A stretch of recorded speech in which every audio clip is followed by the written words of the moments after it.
এই পুকুরে এত বড় একটা কাঁঠাল গাছ কোথা থেকে এলো? মা, ও মা, এদিকে এসো না। দেখো মা, আমাদের পুকুরে কত বড় একটা কাঁঠাল গাছ হয়েছে। বা, আমি বাজারে যাব। ঘরে যে রান্না করার মতো কোনো বাজারই নেই। তুই বাড়িতেই থাক মা, অন্য কোথাও যাস না কিন্তু। আমি বাজার থেকে তোর জন্য চকলেট নিয়ে আসবো। মা, তুমি বাজার করতে যাচ্ছ? আমাকে তোমার সাথে নিয়ে যাও না মা। না রে টুম্পা, তোকে কি করে নেব বল? তুই তো আমার সাথে গেলেই খাওয়ার জন্য বায়না ধরবি। আমার কাছে যে বাড়তি কোনো টাকাই নেই। তুই গেলেই তো বলবি এটা কিনে দাও সেটা কিনে দাও। আমার কাছে তো অত টাকা নেই রে মা, তুই বাড়িতেই থাক। মা, ও মা, আমি তোমার কাছে কিছু খেতে চাইবো না। তুমি শুধু আমাকে একটা চকলেট কিনে দিও। তবুও তোমার সাথে আমাকে নিয়ে যাও না মা। আমার যে বাড়িতে একা একা থাকতে একদমই ভালো লাগে না। আমার কাছে যে টাকা আছে সে টাকা দিয়ে তো ঠিক মতো বাজারই করতে পারবো না রে মা। তুই কিন্তু কোনো কিছু খাওয়ার বায়না ধরিস না। আমার কাছে যে কোনো টাকা নেই, চল, এখন দেরি হয়ে যাচ্ছে। এরপর টুম্পা ও তার মা বাজারে চলে যায়। আর টুম্পার মা যখন বাজার করছিল তখন টুম্পা বাঘমামার কাঁঠালের দিকে তাকিয়েছিল। ও মা, ওই যে দেখেছো, পাতমামা ওইদিকে কাঁঠাল বিক্রি করছে। কত সুন্দর কাঁঠালের সুগন্ধ। হ্যাঁ রে টুম্পা, খুব সুন্দর কাঁঠালের সুগন্ধ বেরিয়েছে। কেন রে মা, কি হয়েছে? ও মা, তাহলে আমাকে একটা কাঁঠাল কিনে দেবে? দেখো না, ওই কাঁঠালের গ্রামে আমার তো খুব কাঁঠাল খেতে ইচ্ছে করছে মা। আমার অনেক লোভ লাগছে, ইচ্ছে করছে যদি একটা কাঁঠাল খেতে পারতাম। দাও না, দাও না মা, আমাকে একটা কাঁঠাল কিনে। টুম্পা, এর জন্যই তো তোকে বলেছিলাম আমার সাথে বাজারে আসতে হবে না। আমার কাছে যে অত টাকা নেই রে মা, আর একটা কাঁঠালের দাম তো অনেক টাকা। অত টাকা আমি কোথায় পাবো রে মা? এমনিতে বাজারে এসে সবজির যা দাম দেখছি, সবজি তো মনে হয় কিনে নিয়ে যেতে পারবো না রে মা। ও মা, একটা কাঁঠাল কিনে দাও না, দাও না মা, খুব খেতে ইচ্ছে করছে। আচ্ছা ঠিক আছে ঠিক আছে, চল, যদি বাঘমামা বাকিতে একটা কাঁঠাল দেয় তাহলে তোকে আজই কিনে দেবো মা, নয়তো অন্যদিন। বাঘমামা, আপনার দোকানের কাঁঠালগুলো তো খুব সুন্দর সুগন্ধ বেরিয়েছে। কত টাকা করে বিক্রি করছেন মামা? মামা, আমাকে একটা বাকিতে কাঁঠাল দেবেন? আমি আপনাকে দুদিন পরেই টাকাটা দিয়ে দিব। আরে শেফা, কাঁঠাল খেতে এসেছিস? তাও আবার আমার কাছে বাকিতে? বাকিতে কোনো কাঁঠাল নেই। যদি আমার কাঁঠাল খেতে হয় তাহলে একটা কাঁঠালের দাম 200 টাকা দিতে হবে।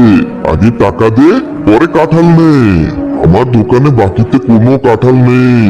বাঘমামা, আমার মেয়েটা যে কাঁঠাল খাওয়ার জন্য বায়না ধরছে, একটা কাঁঠালই তো।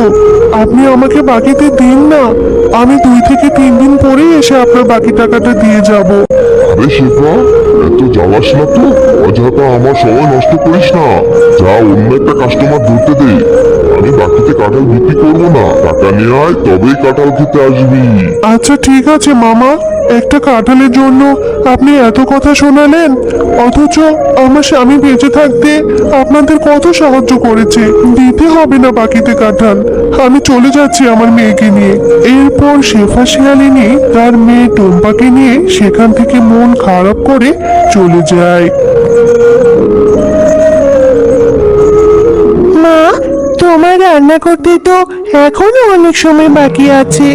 আমি ততক্ষণে একটু বিলির সাথে খেলা করে আসি, তাড়াতাড়ি চলে আসবো মা। টুম্পা, তুই না কেবলই বললি তোর অনেক খিদে পেয়েছে। এত খিদে নিয়ে তুই কি করে খেলবি? একটু পরেই যাস মা, এখন যেতে হবে না। হ্যাঁ মা, আমি তাড়াতাড়ি চলে আসবো। আর তুমি মন খারাপ করে আছো মা, আমি জানি তুমি আমাকে কাঁঠাল কিনে দিতে পারোনি বলে তোমার ভীষণ মন খারাপ হয়েছে। তুমি আর মন খারাপ করো না মা। খুব বুদ্ধি হয়েছে তোর, তাই না রে? মায়ের মন খারাপও এখন বুঝতে শিখে গেছিস। আচ্ছা মা, আমার টাকা হলে আমি নিশ্চয়ই তোকে বড় একটা কাঁঠাল কিনে দেব। যা, এবার খেলতে যা, আর তাড়াতাড়ি বাড়ি ফিরে আসবি। বেলি, এই বেলি, তুই আজকে মাঠে খেলা করতে যাসনি কেন রে? চল চল, আমরা মাঠে গিয়ে খেলা করব। না রে টুম্পা, আমি এখন খেলতে যাব না। আমাদের ঘরের পেছনে আমার মা কাঁঠাল পাড়ছে। আমার মা আমাকে সাহায্য করতে যেতে বলেছে। আমি এখন আমার মায়ের কাছেই যাবো রে। বেলি, তোদের কাঁঠাল গাছে কাঁঠাল ধরেছে? তাহলে আমিও তোর সাথে যাব রে। আমিও তোর সাথে গিয়ে তোর মাকে সাহায্য করব। তাহলে তোর মা যদি আমাকে একটা কাঁঠাল দেয়, আমি কাঁঠালটা খেতে পারবো। আচ্ছা টুম্পা, তাহলে তুইও আমার সাথে চল। মা, তোমার কাঁঠাল কাটা কি হয়ে গেছে? আর কাঁঠাল কি পেকেছে? আমাকে দাও, আমি কাঁঠাল খাবো। দেখো মা, আমি টুম্পাকেও সাথে করে নিয়ে এসেছি। টুম্পাও কাঁঠাল খাবে। ওকে একটা কাঁঠাল দাও না মা। না রে বেলি, আজ আর কাঁঠাল পারবো না। আর আমাকেও তো সাহায্য করতে হবে না। চল বাড়ি চলে যাই। আর টুম্পা, টুম্পাকে বলছিস কাঁঠাল দেওয়ার কথা? একটা কাঁঠালের অনেক টাকা দাম। টুম্পাকে ফ্রিতে কেন কাঁঠাল দেবো? কাকিমা, তোমাদের গাছে তো কত কাঁঠাল ধরেছে, কত বড় বড় কাঁঠাল। আমাকে ছোট একটা কাঁঠাল দাও না কাকিমা। টুম্পা, তোদের মতো গরিবদের নিয়ে আর পারি না। আমার মেয়েটাকে পটিয়ে চলে এসেছিস কাঁঠাল খেতে। আমি তোকে কাঁঠাল দিতে পারবো না রে। আমাদের গাছে তো কত কাঁঠাল ধরেছে মা, তাহলে তুমি টম্পার সাথে এমন ব্যবহার করছো কেন? ওকে একটা কাঁঠাল দিয়ে দাও না মা, ওরা তো অনেক গরিব। ওরা টাকা কোথায় পাবে কাঁঠাল কিনে খাওয়ার? আচ্ছা ঠিক আছে বেলি, তুই যেহেতু এত করে বলছিস, ওকে কি করে ফিরিয়ে দি? এই টুম্পা, এই যে আমার পাশে একটা কাঁঠাল রাখা আছে, একটু পচে গেছে।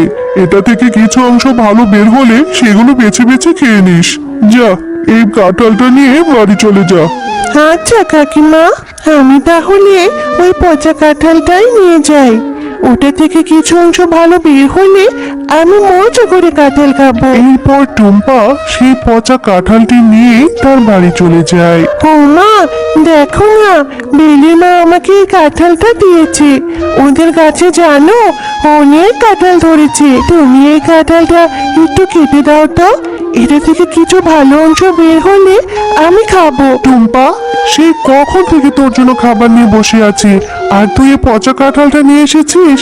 বাঘিনী মামি তোকে এই পচা কাঁঠালটা ধরিয়ে দিল, আর তুই নিয়ে চলে এলি? এটা এক্ষুনি ফেলে দে বলছি। মা, পুরো কাঁঠালটা তো নষ্ট না, কিছু অংশ তো ভালো পাওয়া যাবে। তুমি আমাকে ওই 2-3টা রই দাও না মা, আমি ওইটুকুই খাবো। টুম্পা, এভাবে জেদ করিস না মা। এই পচা কাঁঠাল খেলে তোর পেট খারাপ করবে, আর পেট ব্যথাও হবে, আর অসুস্থ হয়ে গেলে ডাক্তার ইঞ্জেকশন দিবে। যা মা, এক্ষুনি এই কাঁঠালটা ফেলে দিয়ে আয়। আমার টাকা হলে আমি তোকে ভালো একটা কাঁঠাল কিনে দেবো মা। আচ্ছা ঠিক আছে মা, আমার আবার ডাক্তারের ইঞ্জেকশনে খুব ভয় লাগে। আমি পচা কাঁঠাল খেয়ে অসুস্থ হতে চাই না মা, আমি এক্ষুনি এই কাঁঠালটা ফেলে দিচ্ছি। এরপর টুম্পা তার মায়ের কথা মতো সেই পচা কাঁঠালটি নিয়ে তাদের বাড়ির সামনে পুকুরে ফেলে দেয়। আরে, এই পুকুরে এত বড় একটা কাঁঠাল গাছ কোথা থেকে এলো? মা, ও মা, এদিকে এসো না। দেখো মা, আমাদের পুকুরে কত বড় একটা কাঁঠাল গাছ হয়েছে। কালকে যে পচা কাঁঠালটা ফেলে দিয়েছিলাম, সেই কাঁঠালটা থেকে মনে হয় এত বড় গাছ হয়েছে।